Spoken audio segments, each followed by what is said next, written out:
दोस्तों, बहुत सारे लोगों के मन में एक सवाल है कि सोनम वांगचुक के अस्पताल में क्या हालात हैं।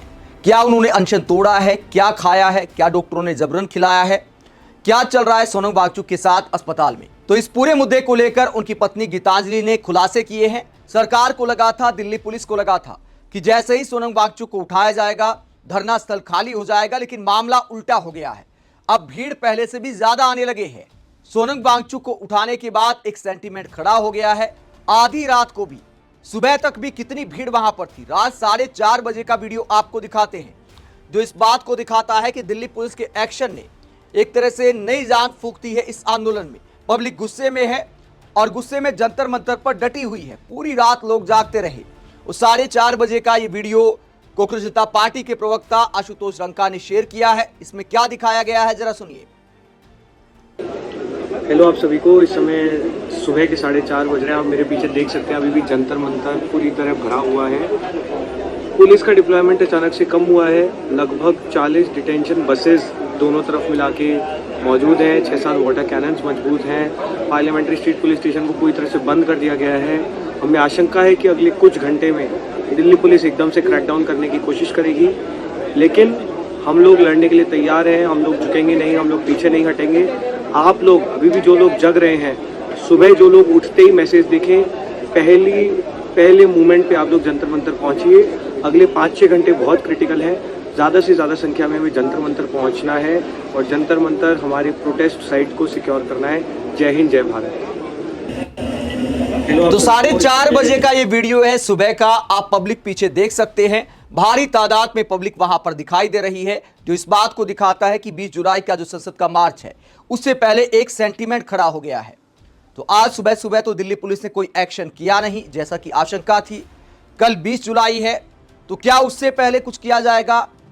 19 और 20 जुलाई की जो रात है, लगता है कि वो आंदोलन पर भारी पड़ सकती है, क्योंकि अगर संसद की तरफ मार्च होता है, अगर भारी संख्या में पब्लिक आती है इस मार्च में, तो मोदी सरकार के लिए जवाब देना मुश्किल हो जाएगा, क्योंकि सरकार ने कोई संवाद नहीं किया।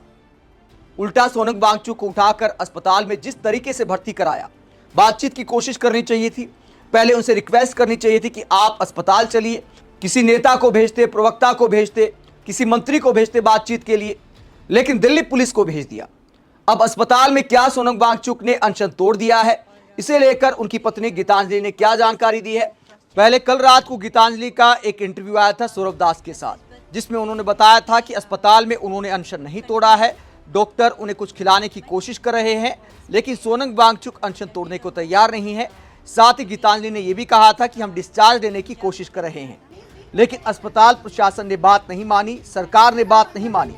और जिस तरह का सुरक्षा का पहरा लगाया गया है और एक तरह से अस्पताल में नजरबंद वाले हालात हो गए हैं, तो इसे लेकर सोनम वांगचुक की पत्नी ने अब हाईकोर्ट जाने का ऐलान किया है। सुबह सुबह एक पोस्ट किया है गीतांजलि ने, सफदरजंग अस्पताल प्रशासन पर बेहद गंभीर आरोप लगाते हुए और हाईकोर्ट जाने का ऐलान करते हुए गीतांजलि ने क्या कहा, जरा सुनिए। मेरा सफदरजंग सरकारी अस्पताल से भरोसा उठ गया है। अस्पताल ने हमें बताया कि सोनम वांगचुक का पोटेशियम लेवल गिरकर 2.9 हो गया है, जिसे उन्होंने चिंताजनक और जान के लिए खतरा बताया। फिर भी अपने पब्लिक हेल्थ बुलेटिन में उन्होंने असल आंकड़ा नहीं बताया, सिर्फ पोटेशियम लेवल कम होने की बात कही। एक स्वतंत्र लैब टेस्ट में यह केवल 3.5 पाया गया, जो नॉर्मल रेंज के अंदर है। बार बार कहने के बावजूद अस्पताल ने उन्हें डिस्चार्ज करने या हमारी पसंद के प्राइवेट अस्पताल में शिफ्ट करने की इजाजत देने से इनकार कर दिया है। हमारे फ्लोर पर लगभग 30 पुलिसकर्मी और पूरे अस्पताल में 100 से ज्यादा पुलिसकर्मी तैनात हैं, जिससे हमारी आवाजाही पर बहुत ज्यादा रोक लगी हुई है। ये मेडिकल केयर नहीं है, ये गैर कानूनी हिरासत है। अगर सोनम को कुछ भी होता है तो अस्पताल प्रशासन और सरकार को पूरी जिम्मेदारी लेनी होगी। इसीलिए मैंने हाईकोर्ट का दरवाजा खटखटाया है और आज ही अर्जेंट सुनवाई की मांग की है, ताकि सोनम की सेहत और बिगड़ने से पहले उन्हें कहीं और शिफ्ट करने की इजाजत मिल सके। किसी भी परिवार को सिर्फ ये तय करने के लिए सिस्टम से नहीं लड़ना पड़ना चाहिए कि उनके अपने का इलाज आखिरकार कहां हो। तो सोनम वांगचुक की पत्नी अपने मौलिक अधिकारों को लेकर सवाल उठा रही है कि क्या हम अपनी मर्जी से सोनम वांगचुक का इलाज तक नहीं करा सकते। सफदरजंग अस्पताल का प्रशासन और डॉक्टर कोशिश कर रहे कि सोनम वांगचुक अनशन तोड़ दें, कुछ खा लें, लेकिन अब तक उन्होंने कुछ नहीं खाया है। ये जानकारी भी उनकी पत्नी ने दी है। साथ ही उन्होंने ये भी कहा है कि अगर सोनम वांगचुक शिरकत नहीं कर पाए 20 जुलाई के मार्च में, तो मैं उनकी जगह पर आऊंगी और मैं संसद की तरफ मार्च करूंगी। और इस पूरे मामले को लेकर सौरभ दास ने उसके बाद प्रोटेस्ट साइट पर आकर क्या बोला, जो डिस्चार्ज वाला मामला है तो क्या सोनम वांगचुक डिस्चार्ज ले सकते हैं, इसे लेकर सौरभ दास क्या कहते हैं, जरा सुनिए। बहुत इंपॉर्टेंट अनाउंसमेंट है। हर पेशेंट का जो हॉस्पिटल पे होता है, हॉस्पिटल में जब एडमिट होते हैं उसके बाद पेशेंट के पास पूर्ण अधिकार है कि वो डॉक्टर के एडवाइस के खिलाफ जाके अपने आप को डिस्चार्ज कर ले वहां से। ये एक राइट है एंड सोनम सर भी एंड उनके जो पूरा टीम है वो भी यही कोशिश कर रहे हैं कि वो तो चाहेंगे कि सोनम सर वहीं पे रहे, वहीं पे बच जाए हॉस्पिटल में, लेकिन उनको यहाँ पे आना है। उनको यहाँ पे आके हम लोग के साथ फिर बैठना है, फिर हमारे आवाज में उनकी आवाज मिलानी है, हमारी आवाज को बुलंद करनी है। तो उनको जंतर मंतर आने का मन है, लेकिन प्रशासन अलाउ नहीं कर रहा है। तो वो अपना जो अधिकार है कि डॉक्टर के एडवाइस के खिलाफ जाके अपना डिस्चार्ज करे, वो कोशिश कर रहे हैं। अभी देखते हैं क्या होता है, लेकिन वो पूरा कोशिश करेंगे कि 20 तारीख के मार्च पे वो हमारे साथ रहे, आगे चले, हम लोगों को लीड करके संसद चले। तो उनका यही संदेश है आप सभी के लिए, निडर रहे, यहीं पे रहे। देश भर से लोग आए, दिल्ली में जो लोग हैं उनसे भी अपील है कि प्लीज आप जंतर मंतर आओ, ये आपका शहर है, ये आपका सिस्टम है, आपको सिस्टम को सुधारना पड़ेगा, आपको रेस्पॉन्सिबिलिटी लेनी पड़ेगी अपने फ्यूचर की।